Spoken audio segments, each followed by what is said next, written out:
Hey guys, it's your favorite Dinobot here, and this one was inspired by the Omniverse of Nick, someone who I've actually grown to actually appreciate the little what ifs he done on his channel here. So shout out to him here. And this one is actually pretty simple.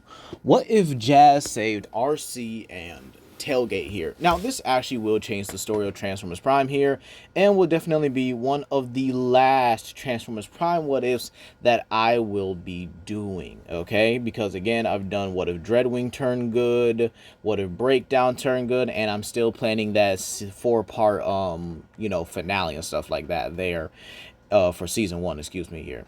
And I've done what if Grimlock listened to Optimus, and I completed that here. I've done what if Bay vs. Jazz was in Transformers Prime here. And you guys already know Balerion as well and stuff like that. So, yeah. This will be the last Transformers Prime what if here. Now, I know I do have to do a what if Jazz survived video, but that will start up the more Bayverse what ifs, if you guys get what I mean here. So with that being said here, let us begin and let's talk about this here. What if Jazz saved Arcee and Tailgate? Let's talk about it here. So how would this actually change the story? Well, believe it or not here, all we have to do is go back to the events of Fall of Cybertron, or War for Cybertron, I should definitely say here, where Arcee was a part of the Delta team here, but it seemed like it was just only her and Tailgate, which was, in all honesty, not the best team, in my opinion. You just put 2 Autobots on a team and just said, yeah, this is Delta team, so it is what it is here. So we're going to change that here. When Delta Team is formed, Jazz is the one leading it here, and he leads it with members like Depth Charge, the Autobot explosives expert here, and the likes of Sideswipe, Cliffjumper, Bumblebee, and our good boy, Sunstreaker. Yes, having him here as well here. So with that being said here, yeah, that actually changed the timeline significantly here. With more people on the team here, this means that Arcee and Tailgate's capture does not go unnoticed for such a long time here. However, Tailgate is brought in, still like in the original, from his torture from Arachnid, but again, it goes a bit differently in this timeline here. Before Arachnid could strike Tailgate, the doors bust wide open like some cheeks, and Jazz, Cliffjumper, and Bumblebee are the ones to enter, followed by Sideswipe and Sunstreaker and Depth Charge here. With more Autobots in this timeline here, they're able to make quick work and save Arcee and Tailgate. However, something changes in this timeline here. Arachnid gets captured swiftly, with Jazz landing a Falcon Punch on her before pinning her against a wall with one arm and readying a blaster in another, seeing that she has nowhere to go and that she's not going to fight an Autobot that is literally confirmed to be up there with Optimus in terms of lethality and danger. Yeah, Arachnid chooses to surrender on this one here. And so, this means that Tailgate is brought in. However, due to the sheer damage here, I'm actually going to say he has to get a major surgery due to the laceration and burns that Arachnid inflicted upon him with her acid abilities here. So, this means that Tailgate has to get entirely remodeled into his more IDW or comic accurate counterpart here. The reason why I'm having this is just so that people don't say he's just another, whatchamacallit, another Cliffjumper, rip-off or stuff like that. So, yeah, Tailgate has his own personality and stuff here. He's a bit quirky, he's a bit, I guess you could say, awkward, if you will, here. But again, at the very least, he is his own character. That's what's important here. He's kind of like the cute guy of the Autobots here, or the cute little guy of the Autobots here. But again, he's, we know that boy is lethal. He could just, uppercut heads off here. And I do think they would discover his spark is also a mutation, just like in IDW here, meaning he does have a major amount and access to things like super strength, super durability, and stuff like that there. And that was pretty much all he had here. Dude was a freaking tank despite his small stature here. So essentially, he's the brawn of the group here. Now, what happens with Transformers Prime? Let's talk about it here. Jazz is a part of this team. Now, you might say, why is that here? And I'll actually say this here. Considering the sheer fact that most of the Autobots were on the Ark here, I would actually say Jazz actually gets separated in this timeline along with Optimus, Bumblebee, Ratchet, and Bulkhead. So they make their way to Earth here, meaning that Optimus actively has a second in command in this timeline here. And so this leaves Arcee and Cliffjumper, and along with Tailgate, to get captured by Starscream, Arachnid, and Shockwave here. So what happens there? Well, I'm definitely going to say everything plays out the same here, except Starscream has to do a little bit more coaxing and convincing just to let Arachnid, or have Arachnid basically leave the room, so that he can at the very least have Cliffjumper to himself, or have all three Autobots to himself here. To which this happens like in the original here. Starscream gets beaten up and captured. However, thanks to Tailgate's mutation here, he's able to break the restraints like they're nothing here, and just beat up Starscream along with Cliffjumper and Arcee. To which Cliffjumper asks him, why didn't you do that before? And this is where he states that I'm not fighting Shockwave. No, that dude, he scares me. There are many things that I would do, but fighting Shockwave is, yeah, not one of them, okay? And so, with that being said here, they make their way to Earth, and, well, Arcee still gets that cool moment where she shoots Shockwave in his eye, deservingly. So, with that being said here, what happens with the events of Transformers Prime? Well, let's talk about it here. And unfortunately, the Autobots were just too scattered at this point here. So unfortunately, Rising Darkness Part 1 happens just the same. And unfortunately, Jazz loses his partner, his brother. And again, he's the one to grab Cliffjumper's horn here and being the one to burying it, vowing to his friend that he'll find the con that did this here. Despite his cool demeanor, Jazz does feel that rage and anger here, but he's good at masking it here. However, it boils over when they actually do get Cliffjumper's signature again here. And so when they actually rescue him, Jazz is the one to actually be able to grab Cliffjumper and actually holds him up. However, when he sees the dark energon that's possessing Cliffjumper here, he takes the remains of Cliffjumper back to base here. And unfortunately, Ratchet has to inform him here that even if they were able to purify the Dark Energon, they would still lose Cliffjumper because they don't have a way to really fix him or reverse this here. And even if we fixed him, what's to say that the corruption still won't take hold here? And so with a hefty heart, Jazz is the one to say the goodbye to Cliffjumper here, and is the one to pull the Dark Energon out of the spark here. And so he's more pissed off here. He doesn't know the Khan who killed Cliffjumper, and he knows that Megatron is the one to have done this here. Now, everything else goes the same, except for Part 5 here.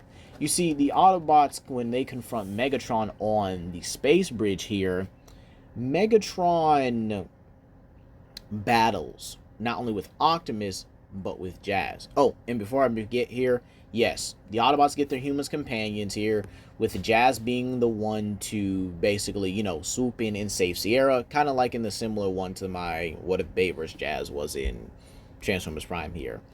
And so, yeah, Viacons get beat up a lot easier because, again, I don't know why they were just so powerful in the first few episodes here. But again, I guess they really wanted to make people like Bulkhead more important here. So, yeah, it kind of is what it is here.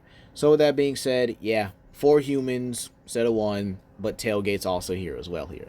So believe it or not, having more Autobots in this timeline on the space bridge fight actually means Arcee is covered a lot better here, thanks to the sheer fact that Bumblebee, Bulkhead, and Tailgate are capable of covering her here. I actually think it would be kind of cool to see like Tailgate struggle to maintain his like little body as well here, or I guess you could say like maintaining the strength of his own blaster while in this little body here, which is why he prefers to punch and attack people here.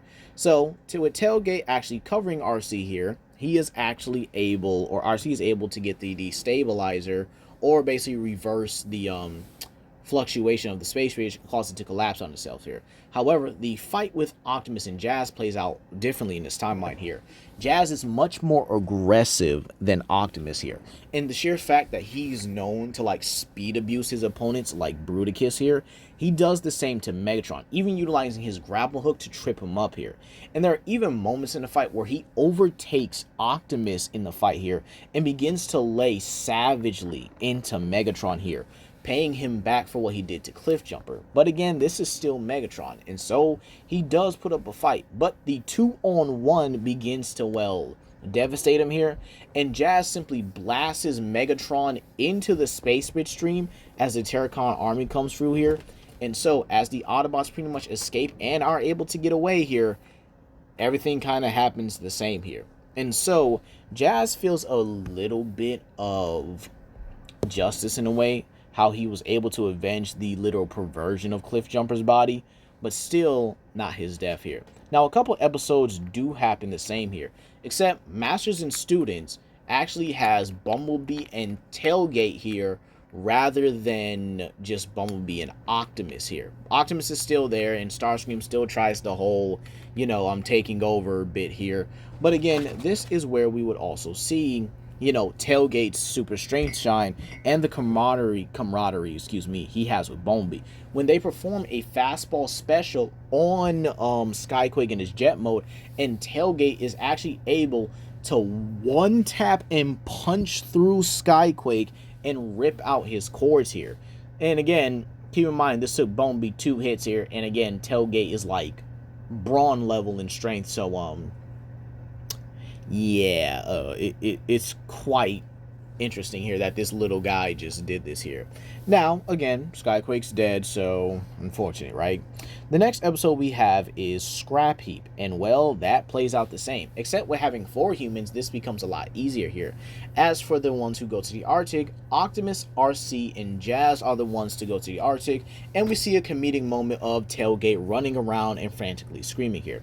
Next up, Deus Ex Machina, and that plays out the same here. Speed Metal, however, is different. The first race is still with Arcee.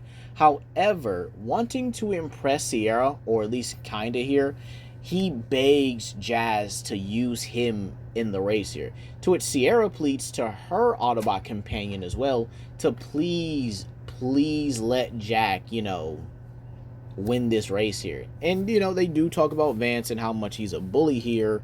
And keep in mind, Jazz would have definitely seen the race with Arcee here, so it definitely wouldn't have, you know, shocked him or anything here, because again, he is Sierra's human partner. So Jazz, being a bro here and being an excellent wingman here, decides to not only have Jack race, but actually has him do it in style here. Meaning, not only does he clown on Vance, he clowns and embarrasses him at the same time. Matter of fact, he pulls a Mater from Cars here and drives backwards while styling and blasting some amazing music. Probably some Trey songs, if you get what I mean here. But again, that happens the same. However, the episode Predatory takes a different turn. This is actually a 3 Autobot episode with Jack and Sierra here. You see, this one actually does play out a little bit differently here. Arachnid still crash lands on Earth here. However, Jack and Sierra take this time to actually hang out, get to know each other here. And so, Arcee, Jazz, and Tailgate actually go along for the ride. Tailgate being her partner, and Jazz, you know, wanting to help out Jack and Sierra here. So as they go along here, Jazz notices the ship trail a lot earlier than the original here. And considering the sheer fact that Arcee does not have this little, you know, beef and grudge with Arachnid here, she's not too traumatized by the experience here. However, Tailgate actually begins to panic, remembering his torture under Arachnid here. So this is where Jazz actually tells them to go back and pretty much find the humans here, while he goes ahead and deals with Arachnid here. And so, with that being said here, we actually get to see Jazz against Arachnid rather than Arcee against Arachnid here. And this fight actually turns out to be a very flirtatious one, if you get what I mean here. They're fighting, but again, they're not trying to like really harm each other. It's more like a practical fun thing here. They sure do get their blows in, but they're not anything lethal here.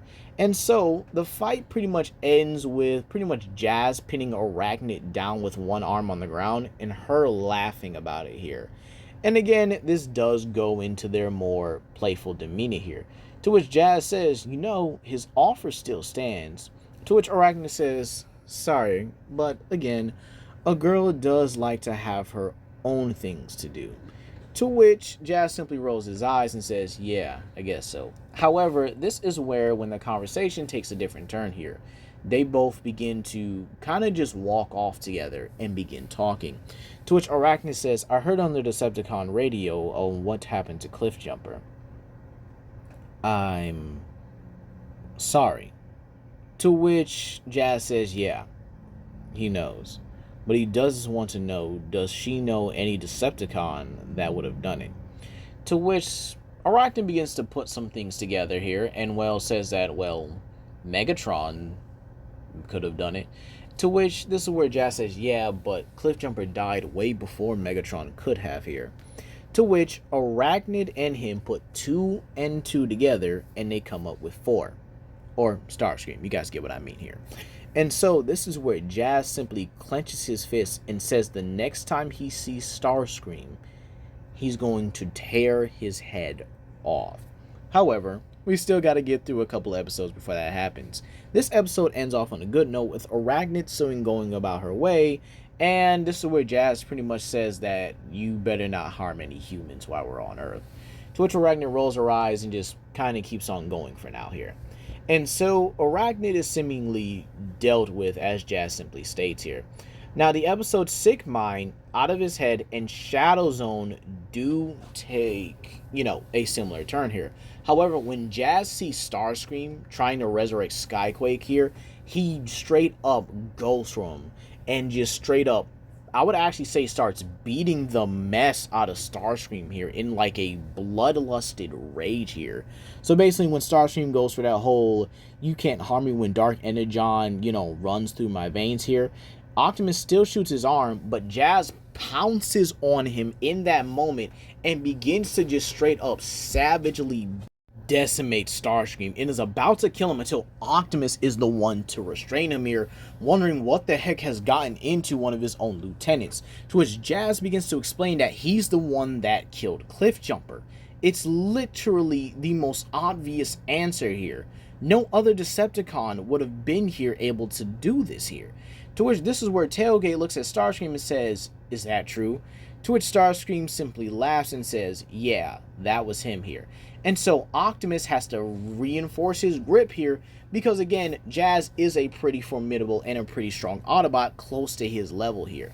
And so this is where Starscream uses this opportunity to actually run off and escape here. And he doesn't come back in this one here. So this means that the space bridge, or at least the kids, never have to be evacuated because they're discovered afterwards here. However, they do have to deal with a zombified Skyquake here. And so Jazz simply releases all of his anger on Skyquake here and just, well, kind of does it by himself here. And, well, I think the other episodes kind of do happen the same here. Operation Breakdown does happen, and Crisscross actually does happen, but again, she kind of aims for Tailgate rather than Arcee here. But again, he does have to use Arcee as bait, meaning that Jack's mom, June Darby, does find out about the Autobots anyway here. However, the episode takes a different turn with Metal Attraction. In this one, Jazz and Bulkhead are the ones that actually go and investigate the disturbance, or the relic of the the Polarity Gauntlet, excuse me here. And so during this episode, this takes a different turn here, with Arachnid and Breakdown still engaging with each other here, and Jazz is simply laughing on the side here. And this is where he tries to keep it cool, trying not to assume, give Bulkhead any ideas about the friendship or subtle hints of romance that he has with Arachnid here. But Bulkhead can kind of pick up on a vibe here. And so they do engage the others here. However, this is where when Breakdown actually gets a hold of the Polarity Gauntlet here, he only flings Jazz in this one here because Jazz is the one engaging him here. And he throws him at Arachnid here. And so when Breakdown gets away, this is where Bulkhead is able to recover Jazz and realizes that him and Arachnid are attached to each other. To which Jazz and her actually do laugh about this in a way here and decide that they can easily work together and then decide who gets the Polarity Gauntlet at the end of the day. So that's where we're going to leave it off here, you guys here. What happens in the next episode? What happens with Jazz and Arachnid in this one? And if you guys are enjoying this, please leave a comment down below and let me know if you guys want to talk about a different story point for the Jazz and Starscream blood feud that is going on here. But hey, that's going to be all today, you guys. Please comment down below and I'll see you guys later for another video. Peace.